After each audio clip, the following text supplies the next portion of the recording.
The sun had decided to be merciful. For the first time in days, it wasn't raining. Amber rays spilled down like melted gold across the wet bricks of the city. Emily stepped out of her tiny apartment and blinked at the light, squinting, as if daylight was something she had to grow into. Her jacket hung open, one headphone in, a leather messenger bag slung casually across her shoulder. The cafe badge was still tucked away, safe, hidden. The city moved around her in half speed. Children screamed and laughed as they chased pigeons across the plaza. A man played soft guitar near the station, his voice lost in the hustle. And for once, her boots weren't splashing into anything, just tapping, just walking. And yet, her breath was shallow. Her fingers gripped the strap of her bag too tightly, because the world might have calmed down. But her storm had only just begun. Emily walked into the cafe 3 minutes late. The manager didn't say anything, just gave her a look. Sharp, but brief. She tied her apron and stood behind the counter like muscle memory had taken over, but her eyes kept glancing. To the door, to the window, to the corner booth, where a ghost in black used to sit. Matteo Delulu. He hadn't come in yesterday, or the day before, and that was more unsettling than his presence ever had been. Silence when you've known chaos feels like something is plotting behind it. Flashback from last night. She held the rose in her hand like it was a bomb. Not because it was beautiful, though it was, but because she didn't understand why it was left for her. Why someone like him had looked at someone like her. Delulu, Mafia, dangerous. That's what her manager said, but that wasn't what she saw in his eyes, and that scared her more. Matteo stood across the street from the cafe, arms folded, back leaning against a post. A cigarette burned between his fingers, but he wasn't smoking it.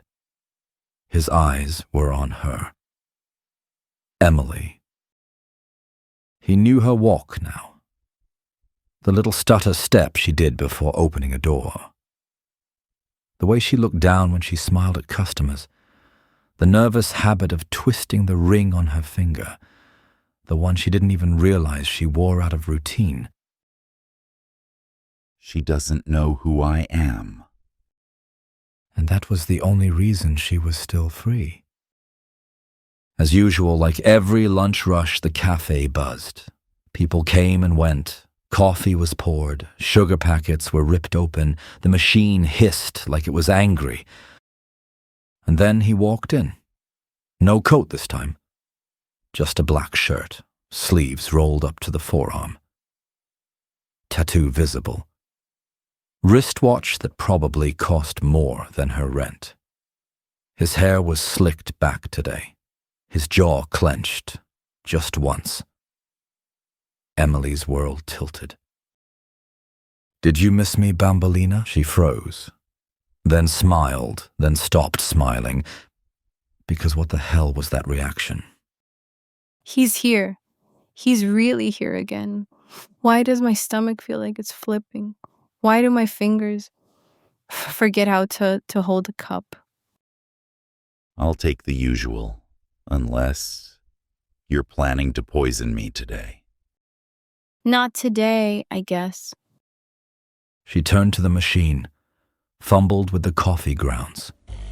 Her hands weren't shaking, but only because she was focusing on not letting them. He watched her the whole time. Not like a man watching a woman, like a wolf watching something soft walk too close to the woods. There was something in the way he sat, like he was built for dark corners and whispered threats. But today, he wasn't doing either. He was watching her and smiling. Cappuccino, just the way you... Don't smile. Brava.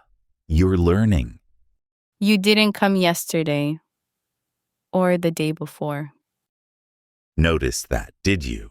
I had business. But you crossed my mind, Bambolina. More than once. Why me? Maybe because you look like innocence in a world that killed it. He sits in a high-rise penthouse. Lights off. Eyes locked on the cafe's CCTV feed. Emily, framed on the screen like a memory too soft to exist in his world. She doesn't know. She's already part of my world. He zooms in. Emily smiling at an old woman, helping a child tie a shoe, laughing at something the barista said. You wear your kindness like a target. He presses a button. Another screen flickers on. A man, hooded, standing across from her apartment building. Who the hell are you? Clock ticking, thunder low, heartbeat heavy. The kind of night where shadows feel heavier than they should. Shoes on pavement, leaves whispering, distant bike bell rings and fades. The sun had set, but the city hadn't quieted. Emily loved this hour, when everyone was heading home, but no one was there yet. Her phone buzzed. Look behind you, Bambolina, just once, for me. She froze. She's returned. No one. But her heartbeat refused to calm. She cut down the quiet alley near her building. Same path as always, but tonight, the darkness felt thicker. A shadow shifted, fast, too fast. Who? Get away from me. His hand snapped forward, grabbing her arm. Ah! She screamed, not out of fear, out of instinct. You're Emily Carter. She said no. The man barely turned before Matteo's fist collided with his jaw.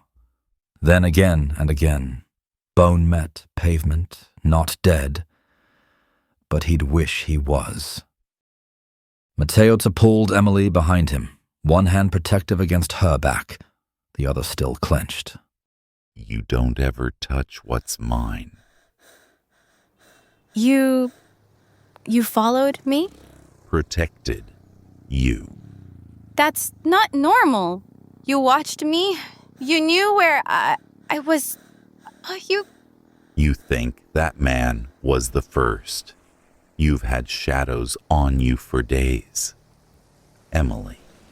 She froze, eyes wide, mind racing through every corner turned, every goosebump ignored. I don't chase women. I don't do cafes. But I'd set this city on fire if anyone laid a hand on you. I don't know what this is. It's not love. Not yet. It's something worse. There's a price to be paid when you pull the devil's attention. And Emily Rose had just become his favorite sin.